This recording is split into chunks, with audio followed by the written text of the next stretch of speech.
Broadcasting from Newfoundland, Canada, you're listening to the I Never Cast for This podcast.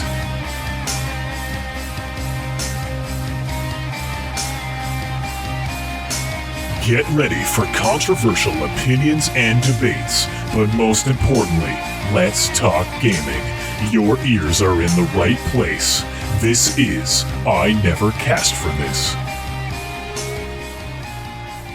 Hello gamers, your ears are in the right place. I am your host Kelthar and you're listening to the I Never Cast for This podcast, episode 17. We are a podcast dedicated to bringing forth discussions or debates on controversial gaming topics and hopefully putting them to rest. Today we will be discussing the hugely controversial game No Man's Sky, and is it truly a redemption story, or does Hello Games not deserve forgiveness for their huge flop of a launch? So we'll be talking about all of that in this show, but before we get to that, let me introduce who I have here today. So, joining us once again, we have Erebus. Welcome back, man. Thanks, man. Good to be here. Glad that the podcast is up and running for the second week in a row since we came back. It's awesome. I know. It's great. It's very awesome to have it back again, for sure. And it's even more awesome that you're here to join us, so thank you again. Also returning to the podcast again, we have, he wasn't here last week because he had no idea what the hell Hades is, but he's here now because he certainly knows No Man's Sky. Let's welcome Athricus. How's it going, man? It's good, man. How are you? Good. It's great to have you back. Thanks, man. And also returning to the podcast, he's also been on prior episodes of the show, we have Recusor. Welcome, Recusor. Hey, thank you so much. Happy to be here. Yeah, it's awesome to have you, man. So, as I said, you are listening to the I Never Cast for This podcast. Just to get this out of the way, Mondays at 8:30 p.m. Eastern on twitch.tv. And if you can't catch the live show, it's all good. You can just watch us on YouTube. And just to plug our last episode, Hades is our best performing episode that we've had, episode 16. It actually got over 50 views, which I'm super happy about. And that's because Athricus wasn't there. Exactly. I think Athricus is the problem. So actually, you should just leave. Go back to playing No Man's Sky. See you later. Hey, for audio listeners, Athricus just rolled himself out of the picture. He's gone. Yeah, so again, you can catch us on YouTube. We're on most major podcast networks. We're also on Twitch. There's pre-show, post-show, all that stuff. And there's always a trivia game show right at the end. And we're going to ask a question related to No Man's Sky, actually. So stick around. So before we get into the crux of the discussion, we'll just go around to each person. So Erebus, what have you been up to since the last episode?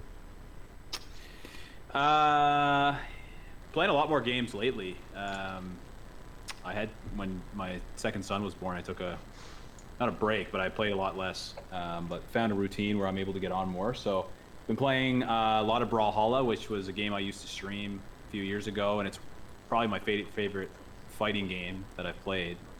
And I'm playing a lot of that, playing rank with you, Kelthar, and playing with John and a couple other people. So that's been good. And obviously No Man's Sky, which we'll get into. I've been playing a lot of that.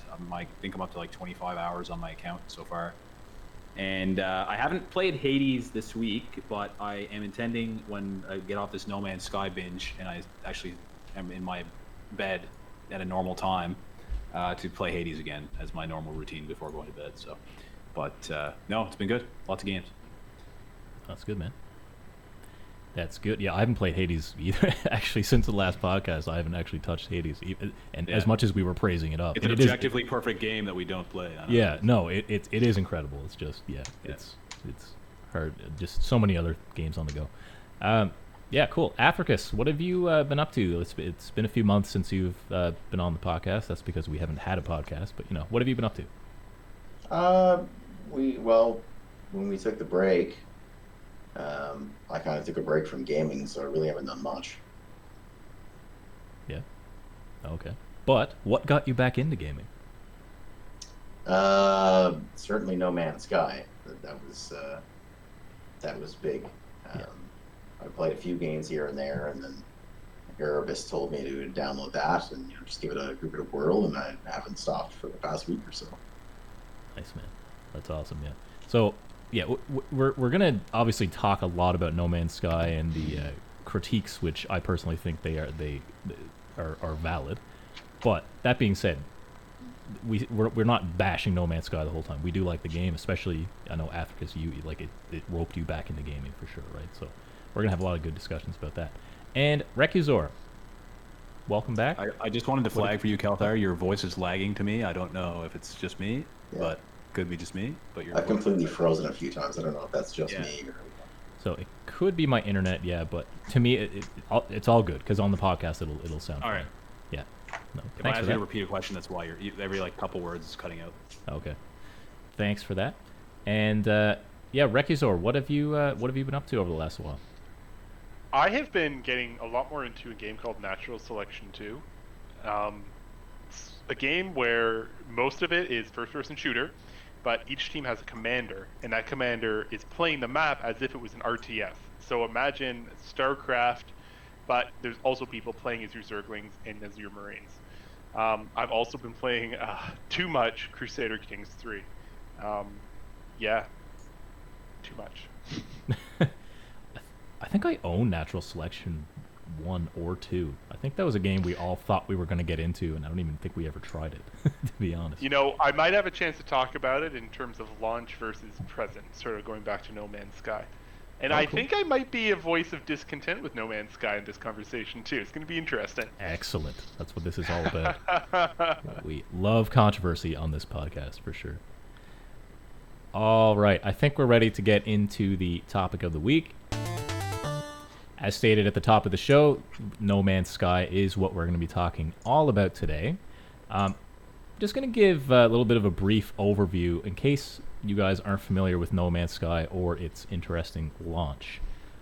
Feel free to butt in at any time, guys, if I'm missing anything or if you want to add anything.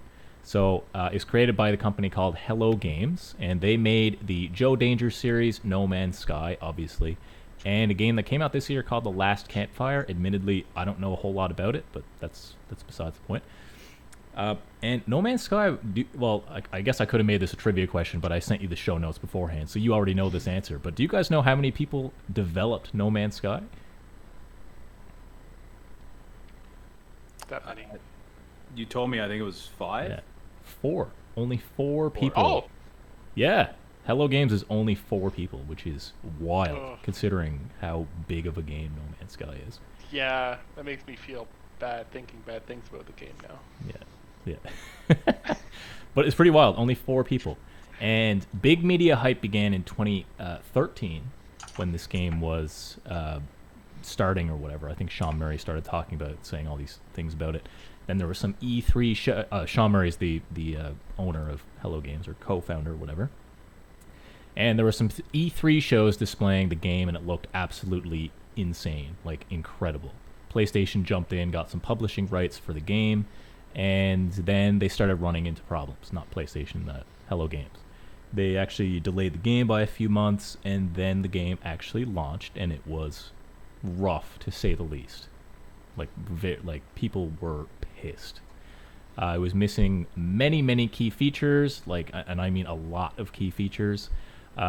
Arguably, it should have been released in an early access format, but instead it was released at full price, and then Hello Games was gone.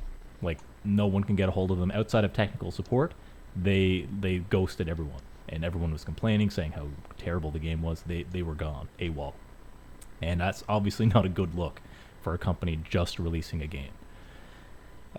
Just a couple things that were missing. I know it's not an exhaustive list at all, but they were missing massive creatures in the game. In the trailers, they showed these huge, massive dinosaurs and stuff. They were not even in the game at all. There's massive sandworms, I think they were called. They showed crazy draw distance in the trailers from asteroids way in the distance, and then in the game, it's just they pop in when you're 50 meters away. So if you're trying to fly, it's almost like you're trying to dodge warping in asteroids, which is not right. Also, probably the biggest thing that people look at is in an interview that Sean Murray had with somebody. And he was asked, so are you able to play with your friends in this game? And he said, yes. Straight up said yes. And that was a blatant lie, because there was no multiplayer at the time. And that is not a good look, right? That's just bad. So his reputation went in the toilet, gone. And I thought there reputation was a is multiplayer. huge. I thought the multiplayer was there, but everyone started in such a random spot that you could never find anyone, and there was no like linking features. So I think that well, there definitely wasn't linking features, but I think they were saying like if you both went to the same spot, you could find each other. But people And was that confirmed right? they both actually went to the same planet, Oh, same okay. spot, and they weren't there. Like they could not find Like, each other. Yeah. Yeah, so Oh, like I said, reputation's everything. His was shot. For example, Supergiant made Hades, right? They had a wicked reputation. Um, they had a wicked reputation. They released Hades. Everything went well, right? And they made like all these games. So like every game they release, everyone's hyped because they have a good reputation. Hello Games had a decent reputation leading up to that, and then it went in the toilet, obviously, because of No Man's Sky. The hype surrounding the game was insane. Like it's almost levels of like Cyberpunk, right? And we're gonna talk about that later as well, right? And yeah, it's just yeah, it's almost like how can anyone come back from this, right? And arguably, they did, right? So, what has Hello Games been doing over the last little while, guys? Like with No Man's Sky, like since its release, have they abandoned it or not? Anyone want to jump in there? No, they have not. They have not. I certainly wouldn't say they abandoned it, although most of the features you just listed off are still not in the game. Like there's still no big animals like the sandworms. I know they've been talking about that recently. The meteors and stuff still pop in. And Isn't the sandworm in Origins? Isn't that what that thing coming out of the ground is? did they just come out? Yeah, the thing that. Oh, okay. Yeah, You that's in the could game. do is just the last patch, but certainly the draw distance is certainly not what it was portrayed as. Right. What were some of the other things you were talking about? Yeah, it I was. guess it's multiplayer now. Yeah, like the multiplayer is the massive one, right? Like, but now that's in. I think there was supposed to be base building, and that wasn't in the game originally either. I don't think. What do you do? What would you do in the game? Well, exactly. I can speak to that point coming up. Yeah. So Recusor, you actually let me. I don't think there's anything else. Yeah, like, well, basically where I was going with that originally was that Hello Games has steadily, I believe, Erebus, you told me this earlier, was it 10 expansions that they've released since the beginning of the game? I believe Like- Origins was the 10th one. Yeah, like they've had a lot, and it's all. The other part of it is they've all been completely free.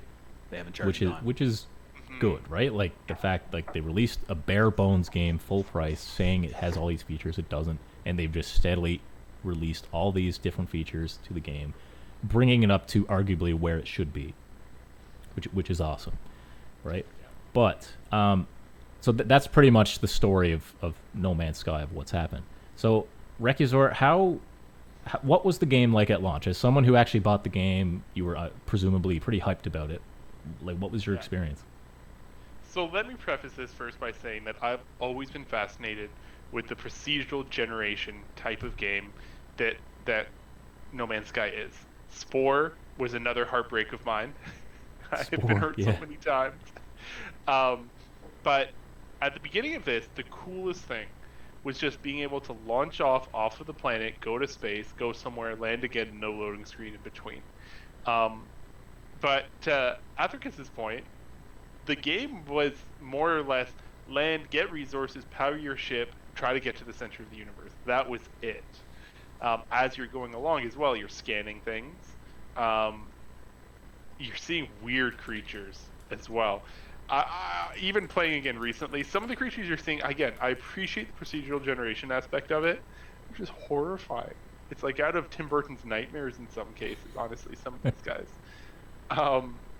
But that was it. It seemed like the main premise of the game was a general story where you're interacting with these relics, you're learning more about the history of this area, of this galaxy that you're in, learning languages, which is still in the game as well, I know, so you can talk to people. They very much fleshed that out as well, the interactions with the NPC market and the aliens and the different type of aliens you can get, and I think there's a rudimentary quest system in place now, more or less as well, where you can get markers to certain things. And yeah, then it was land, collect resources, making warp cores. That was one of the big things. There were some rare resources you needed to get on a planet in order to make a warp core, in order to go on to the next star system. and I was able to beat it. How many hours do I have? So I currently have 22 hours played No Man's Sky, and I've played about 4 hours in the last 2 weeks. So it took me about 18 hours to do my first playthrough. To beat a game with like an infinite universe. Yeah. To beat, right? Like, that's the thing I want to talk about too. Like, what is it that this game does? What are you trying to achieve in this game now as well? That's something that Kelthar and Athricus can definitely help me understand a bit too. Yeah. I find it hard to appreciate the end game, if there is such a thing in this. I It do seems remember like a heck of a grind.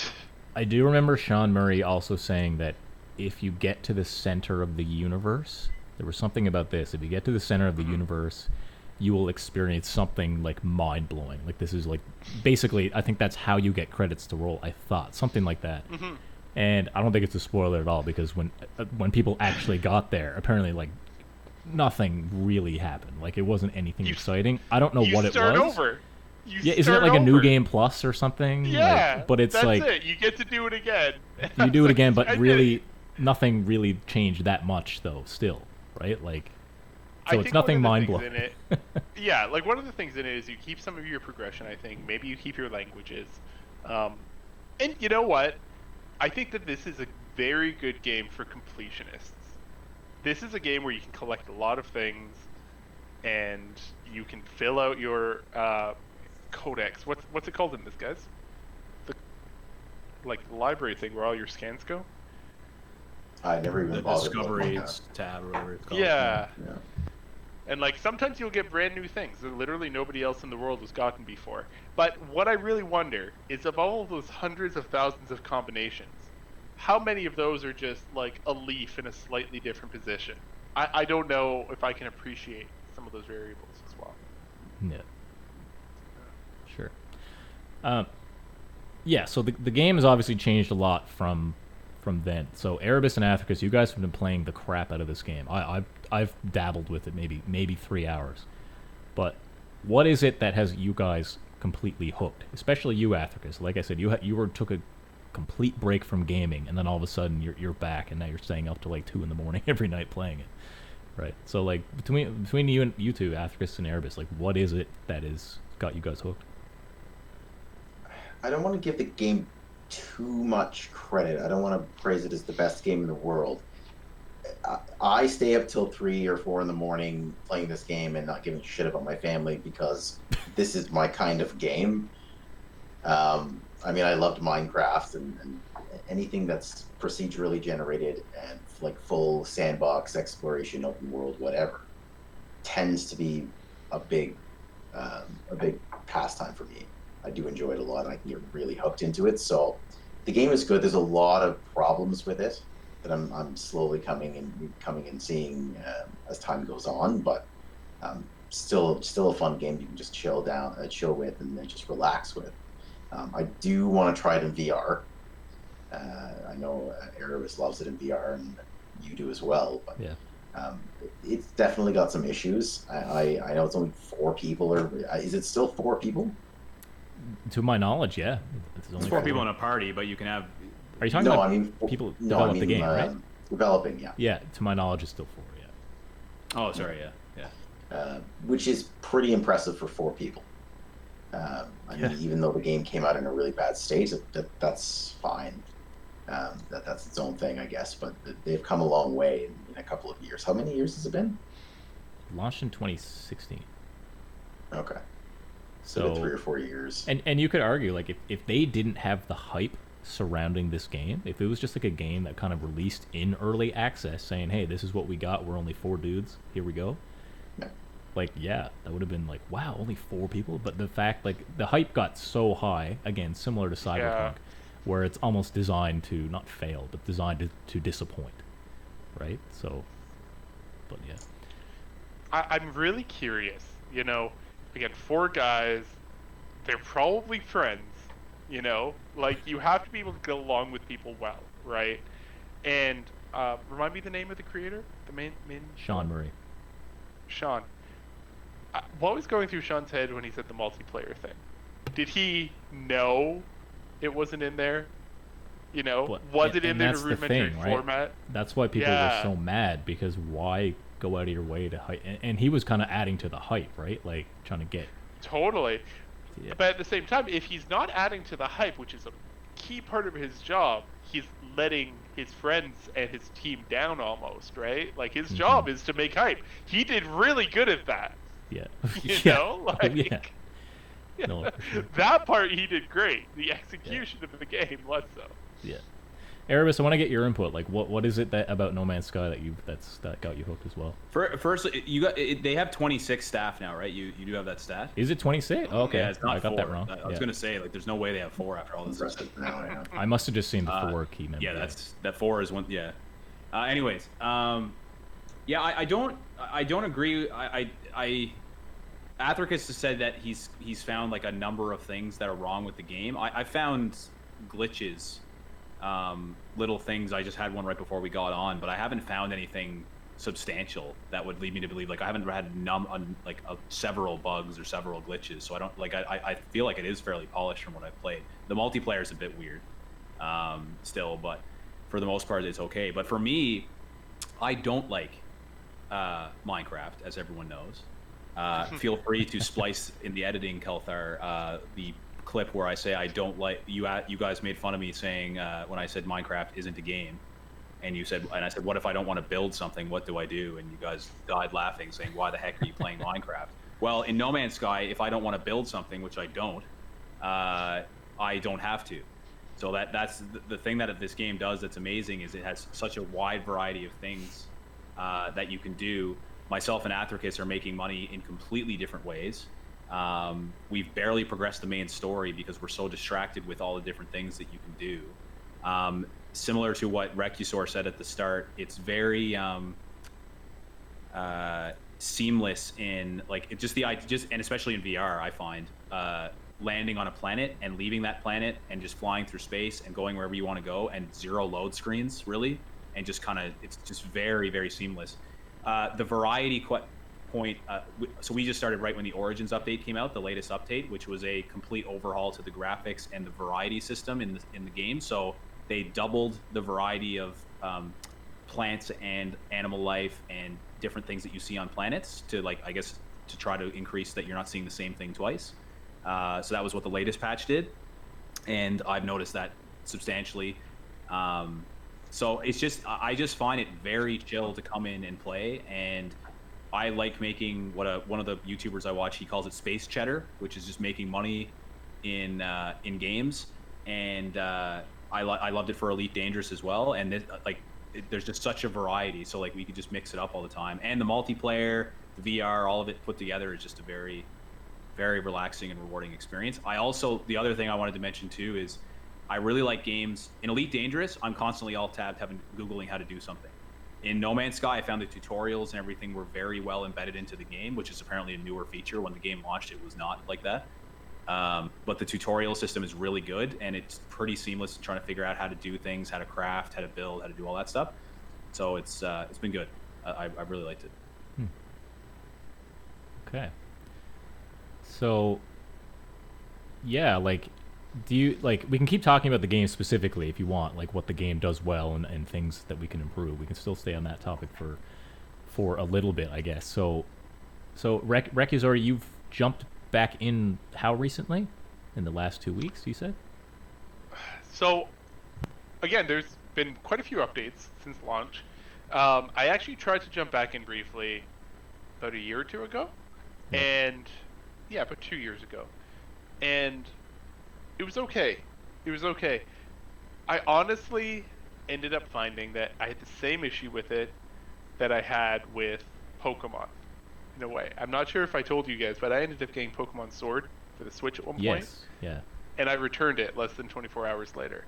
Did and you? they said, this is a one-time thing, Recusor. They called me Recusor, the Nintendo Switch support team. No, they didn't. But they gave me a credit back, basically. There's just some gameplay loops that I find that I don't feel like I'm actually progressing in the game because I'm doing the same things over and over and over again. You know, it's get resources, get an upgrade, get resources, get an upgrade. I don't know. Like, I think that as I get back into it now, I'm looking forward to playing with virtual reality. That actually sounds really incredible. It is. And I'm thinking too, Yeah. I think too that might help with some of the distance issues that I have. I think it might not be nearly as apparent if I'm using VR. But I also am actually a bit excited for the base building. Like if it's something permanent, if I can go and switch between that easily and exploring out into the galaxy to find new things, I could see that being something that could drag me back in. Yeah, We'll and see. it is Especially if I could share it with friends. Yeah, and Erebus and Athricus, you guys have shown me some really cool things. Like people have made some wild things. Like it's very similar to Minecraft, right? Except it actually looks good, whereas it's not just a bunch of blocks, right? Like people have made like, didn't they make like the Eye of Sauron and stuff like that? Erebus, you're muted, by the way. You can make the Eye of Sauron. You can make the Kami's Tower from Dragon Ball Z or whatever the heck it's called, Kami's Lookout or whatever. Nice. They've made virtually everything on there. I am the same way, Rekisor, in that I also don't like. Now I don't really understand the Pokemon Sword angle because I have like 150 hours in that game, but I also don't like typically doing the same thing without any feeling of progression. But I guess I feel the progression in this game, working my way up to different ships, different planets, different the exosuit can be expanded. Like every single detail of this game can be, you can edit your thrusters to go higher, you can move faster, you can update your multi-tool and customize it, get better weapons. Like there's just, it seems like every day me and Athricus are finding something different you can do with your guy. So cool. that progression is cool. But I will say, if I was playing this flat screen for a lot of this stuff, like when I have to go mine and collect a whole bunch of materials, that would be a lot more monotonous. With the fact I'm in VR and I reach behind my back, take out my multi-tool, and then I'm actually aiming with my arm to kind of shoot blocks and do all that stuff. Yeah. It makes it a lot more immersive and fun. And then like you hear a noise and you physically look up and you see 3 ships fly over your head, right? Like those types of things that just don't matter when you're playing on a monitor. Like it's not the same. It's just kind of a thing that happens. But in VR, you feel very. And when a storm comes in and you've got to get shelter, or you've got to like dig down into a hole or get into your house or whatever, and you actually you feel like you're there. So it just adds a lot more. It adds another dimension or layer to it. So awesome. Yeah. That's cool.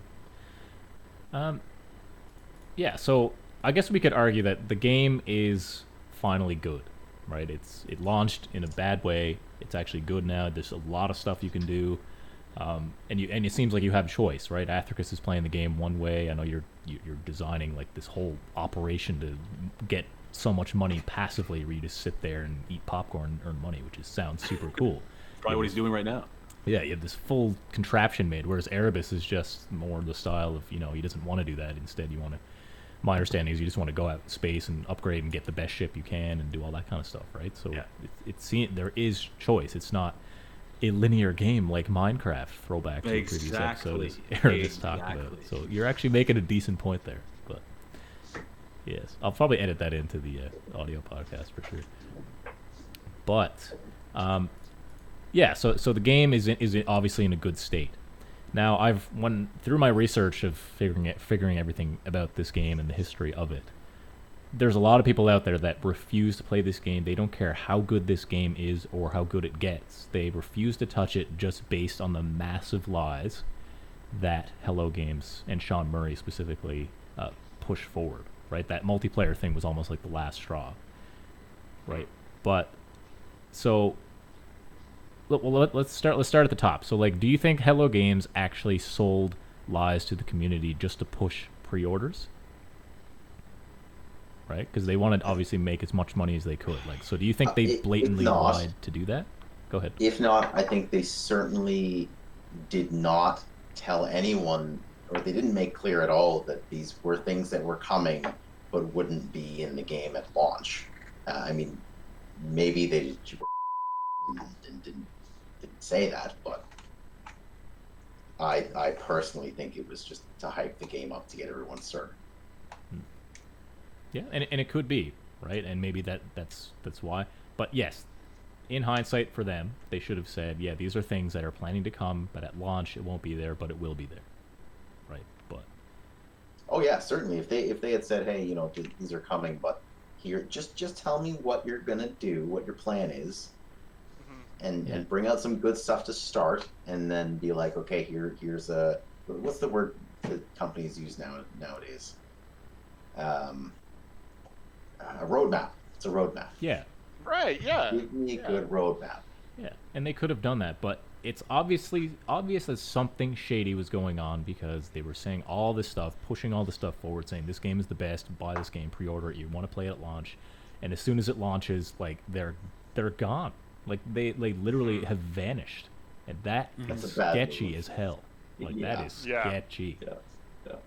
Right, so it's because of that a lot of people are like, I don't care if this is the best game in the world, I refuse to support this company. To this day, if it wasn't on Game Pass, I probably wouldn't have bought it.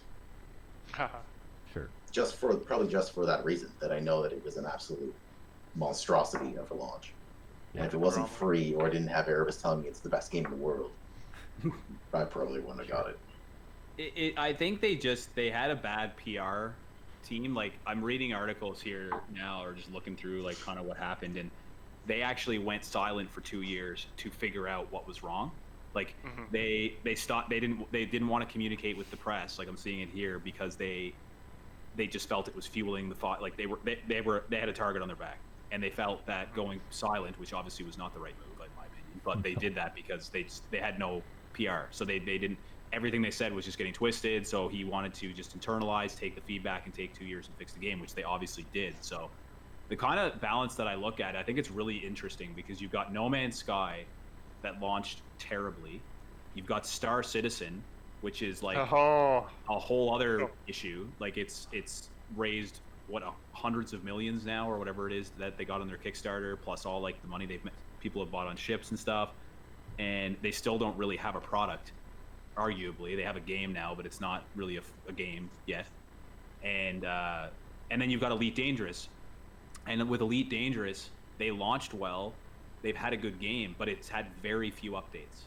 They've had very little content added to Elite Dangerous over the course of its lifespan, whereas No Man's Sky has had a lot of content added, which I would prefer that, because at least they're right. So yes, I think it's shady what they did. I think for gamers to not forgive them, or say like, because they were shady, we're not going to support your product.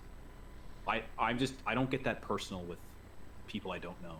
Like, if they make a good game and they fixed it, like Sean Murray in on the No Man's Sky Reddit is like heralded as some sort of god.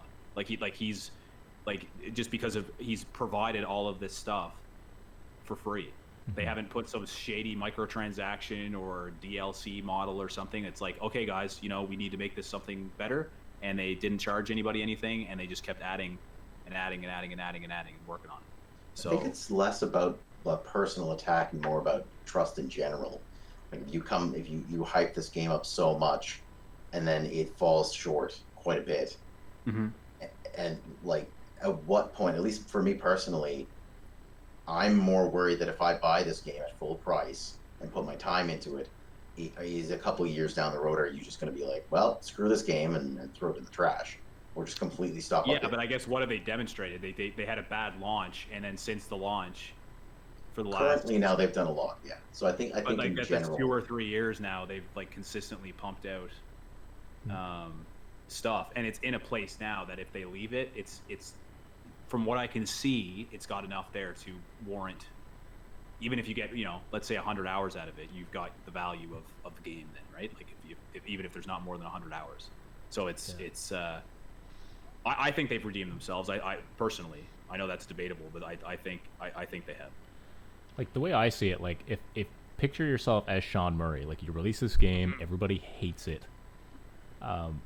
and you've blatantly told lies. Like, I don't think there's any way around. Do we all agree with that? Like, he literally lied about the game. I think he overhyped the game. I think a lot of. Did he actually, like? I thought I don't.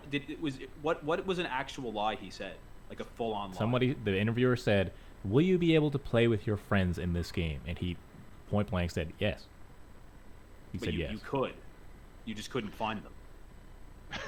Well, Is that right?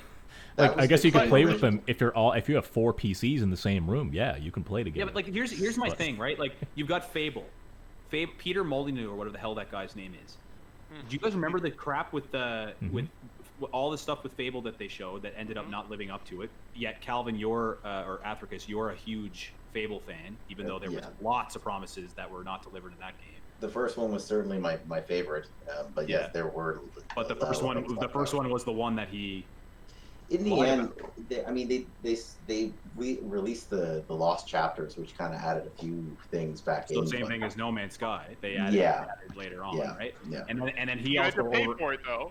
He had to pay for it. That's true. Yeah, you did pay for the Lost And Chapters. they overhyped, so you still are a huge Fable. Your Fable's one of your biggest things, like your biggest thing. So like you obviously you trusted them. So I think what was the other thing that he did? He did something with not with the game itself, but it was something to do with Connect or some kind of. He was part of that, right? Yeah, and he overpromised or oversold that as well. But anyways, there's that. I remember the Halo 2. Halo 2 ended up being a good game, but I remember the demo that they showed at E3 was not what we got. I would say if you did some research, there's a lot of companies now. No Man's Sky is obviously to a different degree with what they did. They're at the top. But there's a lot of companies that overhype and underdeliver at launch. I would say for a lot of games.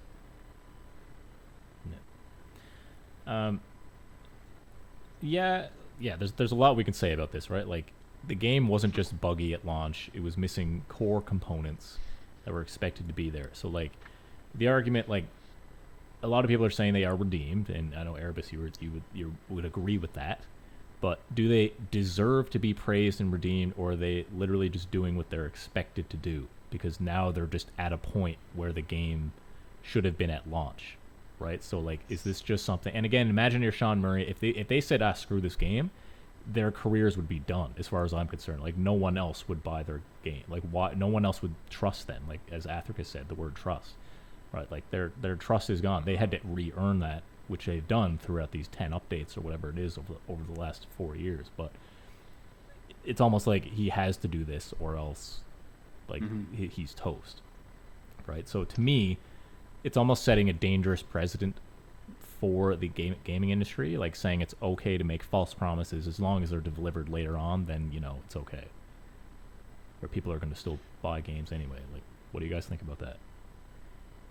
I think that 26 people, did you say, Erebus, they have right now? Having 26 people working over the last X amount of years on this product, that costs a lot of money, just in labor alone, Can I just tell you guys about some Steam Chart numbers really quickly? I was able to see a little bit. So when the game first launched, it was okay. It started pretty steady. But when they launched the No Man's Sky Next update, that's when they added it where you could play with friends, especially. It jumped up to 93,000. Like, all playing at once, concurrent users, all at once. So that alone, I think, can demonstrate the multiplayer aspect was incredibly important, right? If people got this game expecting to be able to explore with their friends, and they weren't able to do that, I could absolutely see swearing it off. I see where people are coming from. But then from like their perspective of continuing to invest and not charge for these updates, I mean, are there DLCs? Like, how can that be profitable? Well, that's the whole why he's regarded as kind of like, I see 3 was too short points, and what they're expected to do for sure. I still don't trust them enough to purchase one of their games. For me, so Hello Games is working on a new game now. No one knows anything about it, but they're working on a new game, and so it's gonna be, that's actually a really interesting kind of thing to see what happens when they launch this. Let's see like what the reaction will be, whatever that new game is. Is that the game that just came out, or when it came out? There's a game that came out in August, The Last Campfire. Oh, is that it? Okay. Maybe. I don't know anything about it, to be honest. Okay. But anyways, I think it's to Rekisaur's point, the fact they released 10 expansions, didn't charge anything for it. There's no DLC. I don't even think you can buy. I don't even think there's an ability to get microtransactions. Like, I don't think there is anything. I don't believe in the game that's which is insane for this 2020 because most games have some sort of mechanic in there. Yeah.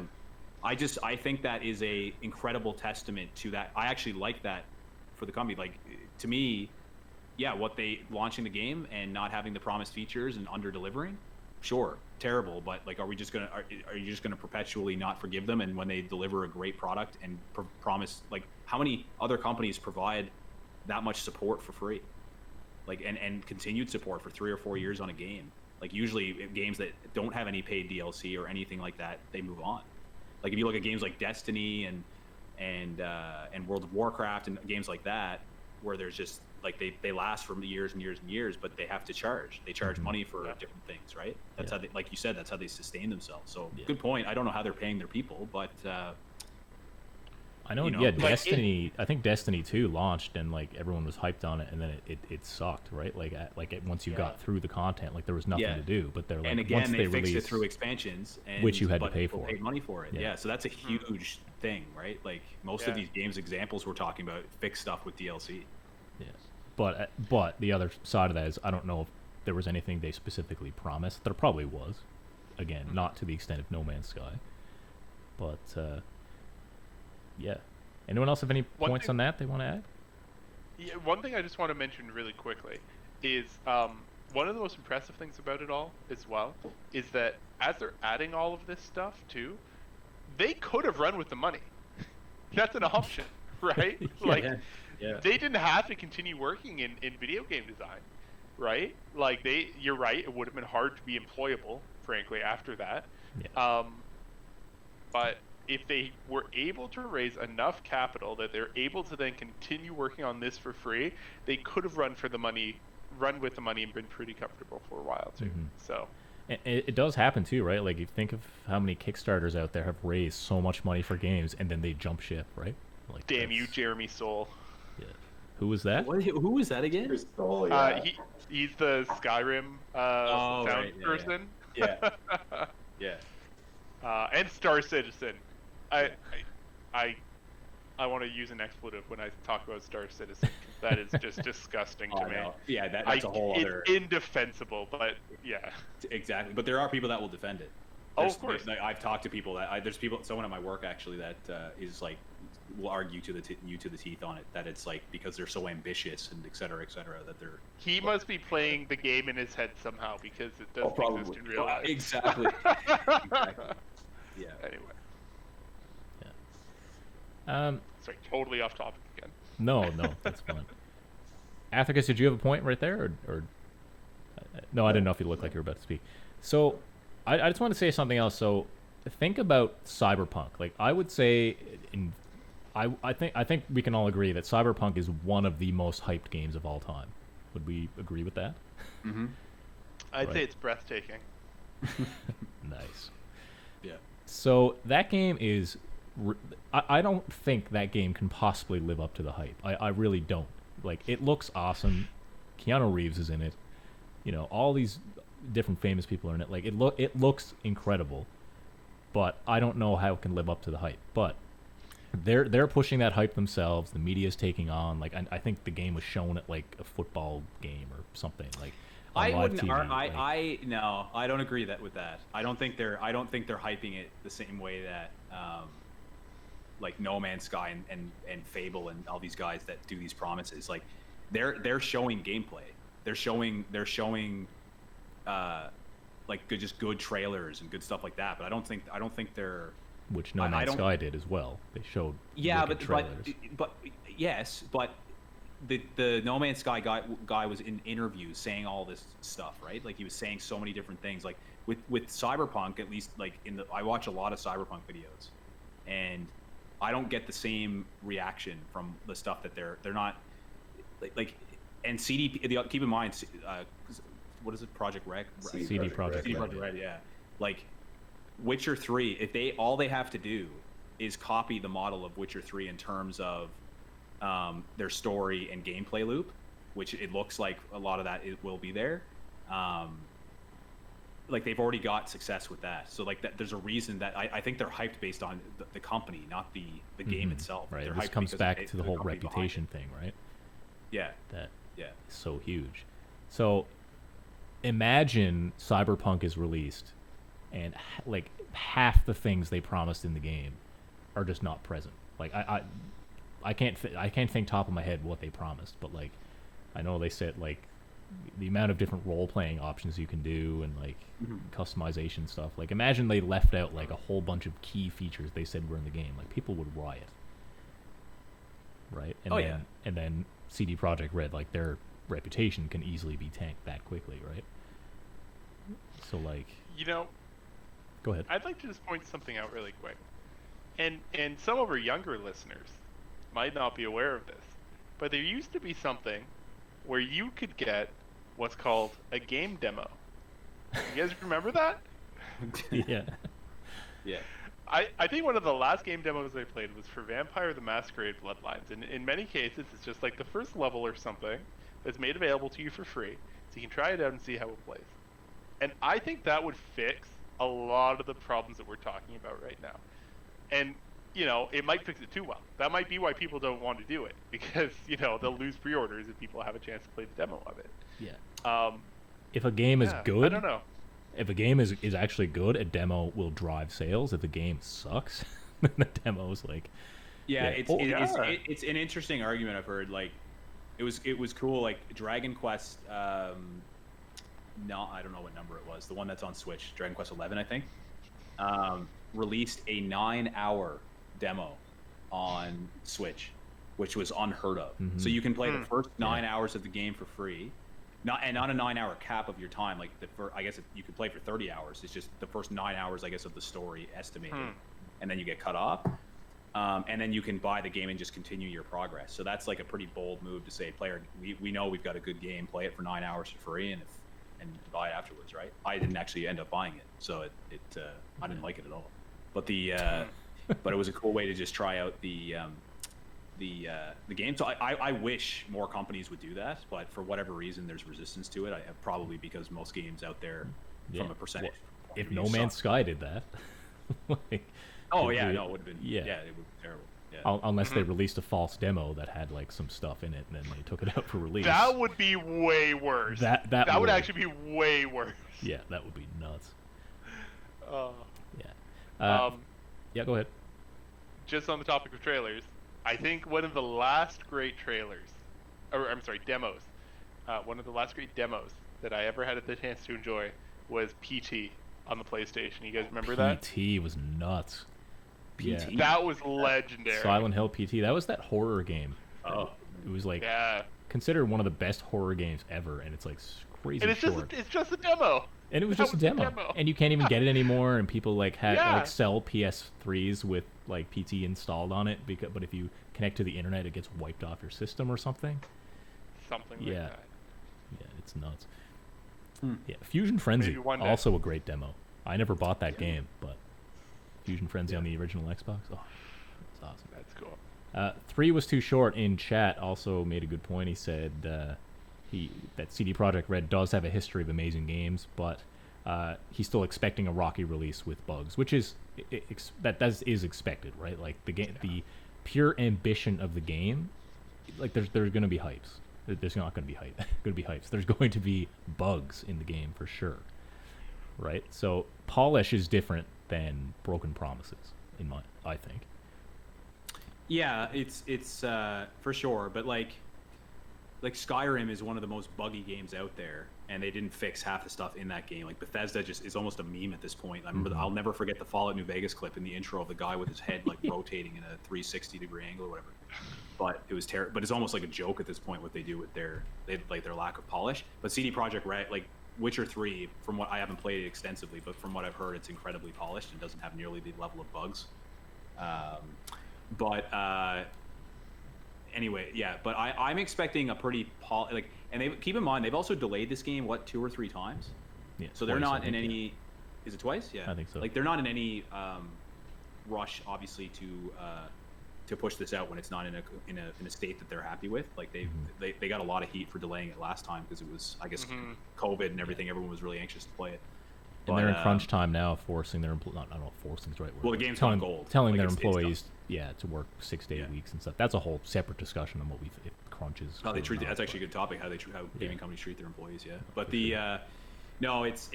I really do think it's going to I would bet. I would bet some No Man's Sky currency that it's going to be a good launch. Yeah. No, for sure. Yeah. So, what? Yeah. What do you guys? Let's kind of go towards the end of this discussion here. So, like, do you think we'll go around the table here? So, do you guys think that No Man's Sky and Hello Games deserve all the praise they are getting, or do you think that it's too late for them and the trust is gone and really what they're doing is just what they're expected? Like, do you think they deserve all the praise they're getting? So, Erebus, I guess we'll go to you first. What do you think? I think they deserve it. If they had charged DLC or added microtransactions, I would not have respected them as much, but I still would have. If it's a good game, it's a good game. I'm not tied. I don't care, what they do behind the scenes or how a game came to be. I just play a good game. So, the fact that I've paid, I think, $8 or whatever it is to from Game Pass or whatever it's cost now to get 30 plus hours in this game and likely going to go to 100 at least, I would say. Like that's incredible value, and the fact that the developer is continuing. They just put out an update. I think the last update, Desolation, came 2 months ago or 3 months ago, and then this update was a few weeks ago. Like, if they're pushing stuff out crazy fast and still seem to be working on it. So that level of support and not charging a dime, like, I have a lot of respect for that. So I think, like, I'm a big supporter of Hello Games. I'll look into their other games. I view it the same as our discussion last week as Supergiant Games. They launched well and had a really good game right off the start. So I respect them for different reasons. But a company that had an abysmal thing, and like Recusor said, could just have ran away with the money and stuck around. I think that says a lot about them, and I think we should look at them closer in the future to see what they put out. Those are all valid points for sure. Athricus, do you have any thoughts? Do you think they deserve all this praise they're getting? I think they deserve a high five and a thumbs up. I think they've proven that they can, that they're not just going to run away, that they're going to stick with the games that they bring out. And they've certainly proven that they're not cowards and they're not thieves. But at the same time, they haven't yet proved that they wouldn't overhype another game, or that another game will be released and be very unfinished or even half finished. So I certainly wouldn't. If they came up with a game that looked amazing and I was like, holy crap, this is going to be so sick, I certainly wouldn't pre-order. I'd certainly be waiting for reviews. I don't trust them in that regard yet. Yeah. But at least I know that the game that they come out with, if it's not polished, it probably will be in a couple of months or years. Yeah. Unfortunately, I would agree with you there. I think, unfortunately for that company, their future is always going to be tainted with that, saying, oh, is this game actually going to be good? Like, no matter what they release, no matter how good they make No Man's Sky, I think their future games, like you said, will always have that asterisk next to it saying, like, I don't know if it'll always, at least not for me. I think if they bring out one or two good games and they're good from launch, I think that the No Man's Sky will fizzle out pretty quickly. If they come up with 3, 4, 5, 6 games and they're all fine, I wouldn't care anymore. I'd build that trust and I'd forget it. Sure. I'd forget the past. Yeah. Cool. Recusor, what do you think? I think that a lot of companies, cough, EA, cough, they're only concerned with the game stops once they have your money. Yeah. I think that they absolutely deserve accolades for continuing to work on this product and getting it to a point that it probably should have been at before. The bar is definitely set much higher for them now. I can't even say for certain that I like the game, but I'm going to give it a shot. I'm going to try some of the stuff they've added. I want to mention one huge gripe I have with it. Is now the appropriate time? Yeah, go ahead. I hate the size or the distances between planets. It's not at all realistic. Do you know what I mean, Athricus? I see that smile, but do you know what I mean? Well, you think it's too close, I assume. Way too close. Yeah. Well, talking about, depends on how fast It you're moving. looks great. It looks great. But I'll jump in there for a sec. I actually talked. I forgot. I actually had it on my list there to talk about on the podcast. But one thing that I really like about this game as a dad with much more limited time to play is when I played Elite Dangerous, if I'm playing with Kelthar and Athricus, super realistic, super simulation game, like really, really cool, like planets, like the scaling of the Milky Way, all that stuff. Really cool. However, if I get on and I have a half an hour to play or an hour to play, and I want to meet up with Athricus or I want to meet up with Kelthar to do something, we could be hours away from each other.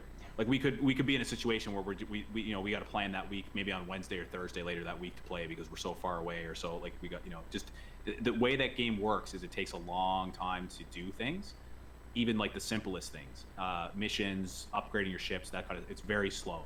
No Man's Sky, I was blown away I remember Kelthar, the very first time I played with you in multiplayer, I looked over where you were, it said I was like days away from you, and then I could hit the pulse button, and in about 5 seconds I was on top of Kelthar. Came down, like it was perfect. And we could play together, and then I could go back to where I was, and it was all seamless. It wasn't realistic, hell no, completely unrealistic. The ships fly like planes, like they don't fly, like they're not, it's very arcadey that way. But as somebody like that, for me, and I think for if anyone's listening out there that has a lot more limited time to play, and maybe can't devote the time that's required on some of these more crazy simulation games, No Man's Sky is very forgiving that way. For you could have a half an hour game sitting and accomplish a lot in that half an hour. But it will be very hard to get off the game. That's what me and Athricus are running into now. But you can sit down for half an hour and actually get a lot accomplished, and the multiplayer and all the. So the planets being close together and all that stuff, but for me to be able to scan 5 planets and visit them in about 3 minutes, it helps me on a limited time. Even though it's not realistic at all, I agree.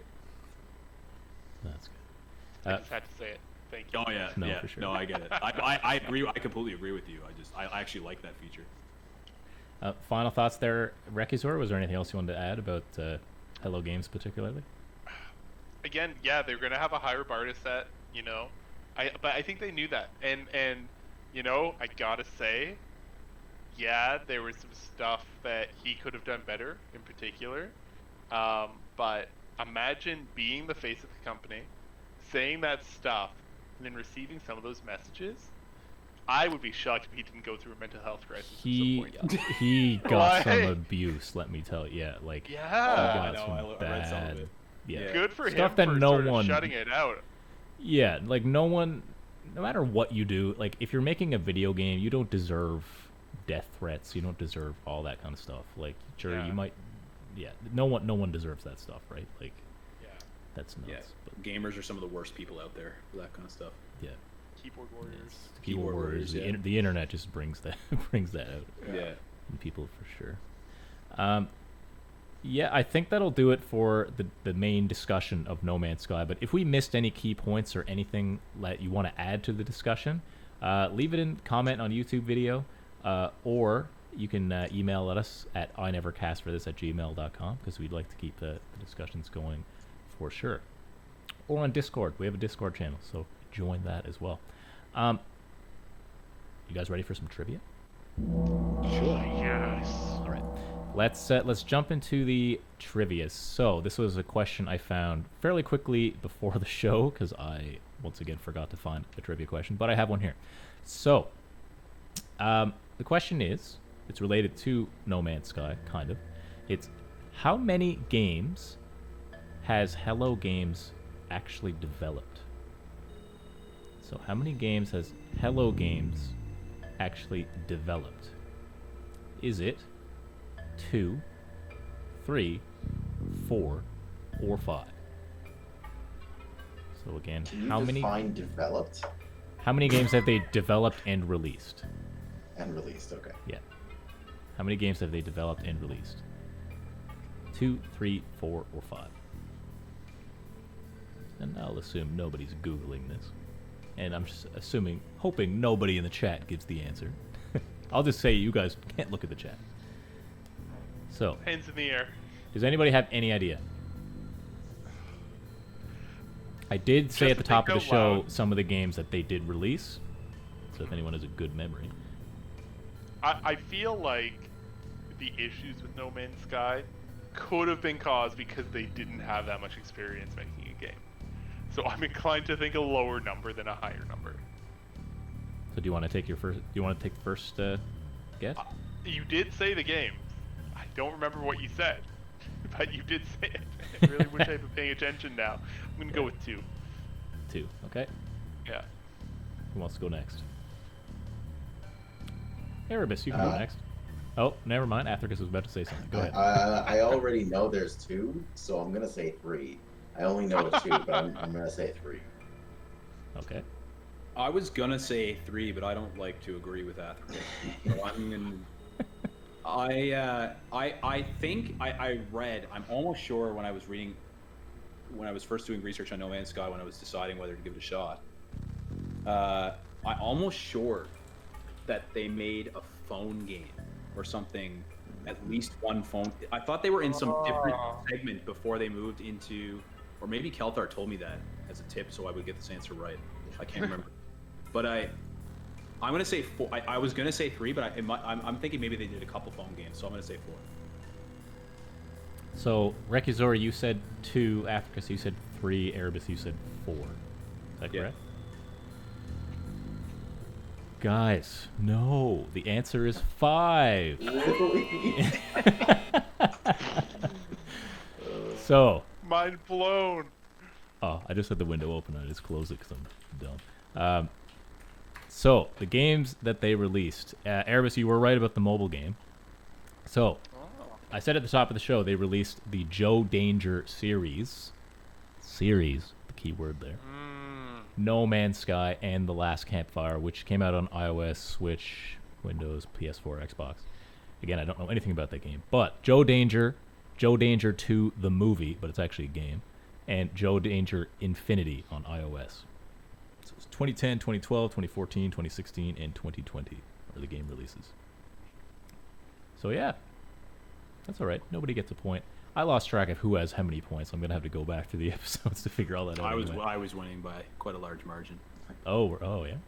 We'll just go with that. Rekuzor, I see your forehead, and that's about it. There we go. Getting comfortable. Excuse me. Yeah. Right on.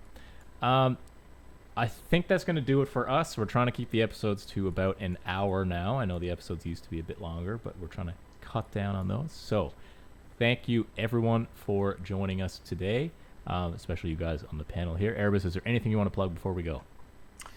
Twitch.tv/Erebus. I'm playing Brawlhalla again, but I'm certainly not streaming, but who knows? Maybe this week will be the week. If anybody wants to play Brawlhalla or No Man's Sky with us, you can add me on Steam. I think my name is Erebus with a picture of Thrall on Steam. But yeah, feel free to add if you want to play with us in No Man's Sky or Brawlhalla or any other games that we're playing. Right on. Cool. Athricus, anything you want to say before we go? No, I think I'm good. I'm playing No Man's Sky. Leave me alone. I can hear your mouse and keyboard. Yeah, I could tell just the look on your face, just the pure addiction. He's no longer engaged. That's it. Yeah, I don't care anymore. Yeah, right on. And Rekuzor, anything before we go? If you haven't already checked it out, you should check out Natural Selection 2. Super interesting blend of strategy and first-person combat. Very fun. It's a quiet community, but very good and supportive. Nice. Awesome. Well, thanks again, guys, for being here. Just to plug a few things on the show. Once again, I am Kelthar. You can follow me on Twitter. You can also follow the show on Twitter. I never cast for this, the number 4. Also, send us an email with any questions, or if you have any trivia questions you want to send us the email at inevercastforthis@gmail.com. We're also on Facebook. We're on here on Twitch. We have a Discord. The invite is on Twitch. You can find us there. And we're also on Instagram. And if you like the show, leave us a review on Apple Podcasts. If you hate the show, leave us a review on Apple Podcasts. That's fine, too. Just let us know how we can improve, for sure. All right, and that's going to do it for us. Thanks again for tuning in, and we will see you all next week.